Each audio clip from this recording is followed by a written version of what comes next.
Hello, my name's Daniel Barrett. I'm Head of Energy and Environment at West Yorkshire Combined Authority.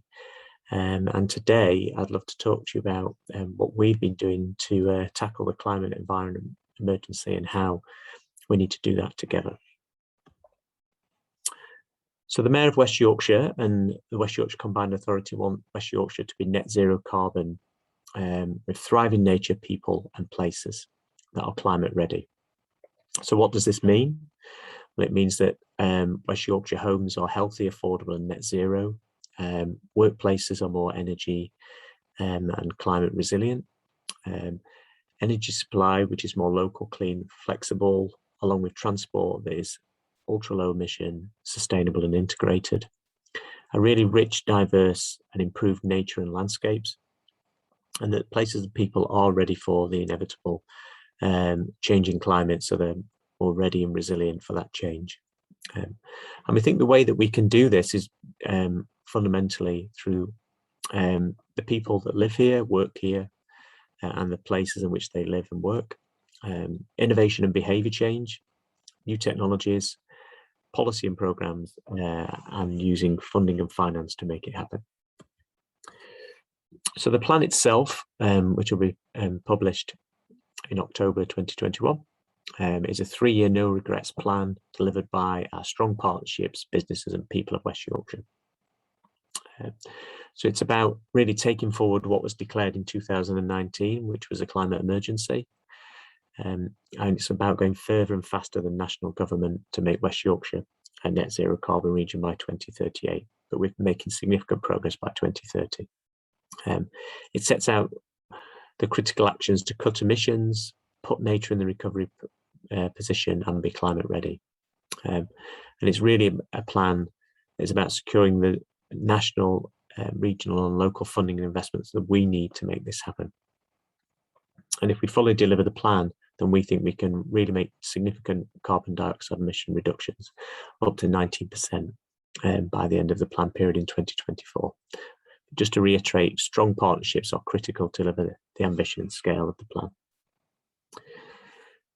Along with the 3-year plan, we also have set out a pathway to net zero by 2038, and that's really broken out into key sectors that can help to achieve that: transport, buildings, industry, power sector, land use and farming and agriculture, infrastructure and planning. And there are a number of decisions and a number of critical steps that are needed to be taken to get to net zero by 2038. From new technology introduction like heat pumps through to wide scale land management and new tree planting, along with bringing forward significant new renewable energies, technologies and zero emission vehicles like electric.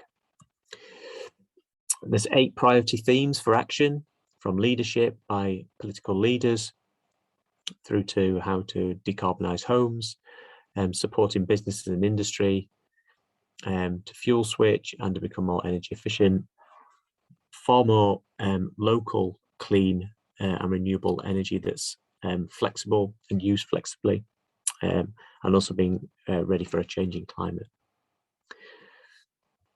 So there are a number of flagship actions to deliver the Mayor's pledge to tackle the climate emergency and West Yorkshire's ambition, from leading by example, so cutting emissions to net zero for the Combined Authority by 2038, using the Mayor's convening power to bring business, climate and flood leaders together in an enhanced partnership, really calling on government for statutory net zero local powers, funding and incentives. How can we use the Mayor's powers to require more electric vehicle charging on refuelling petrol stations? Significantly more funding is required for flood risk management priorities. And also how can we use our own West Yorkshire Pension Fund to invest in climate and nature solutions. It's also about delivering flagship actions that better people's lives, such as how do we retrofit over 700,000 homes in West Yorkshire to make them warmer, more affordable, more healthy? How do we really work with our communities to create better net zero neighbourhoods? more renewables on people's rooftops or in workplaces, supporting our nature to recover, greening the grey that exists in across West Yorkshire, and also providing that sort of nature health service on the doorstep, and also then bringing forward grants and advice for those small, medium enterprises that have been worst hit by the pandemic to recover, but as they do that in an energy efficient and circular business way. So hopefully you enjoyed just been taken through high level what the West Yorkshire Climate and Environment Plan is all about. It will be published in October, and I really look forward to working with you to make it to deliver the plan. Thank you.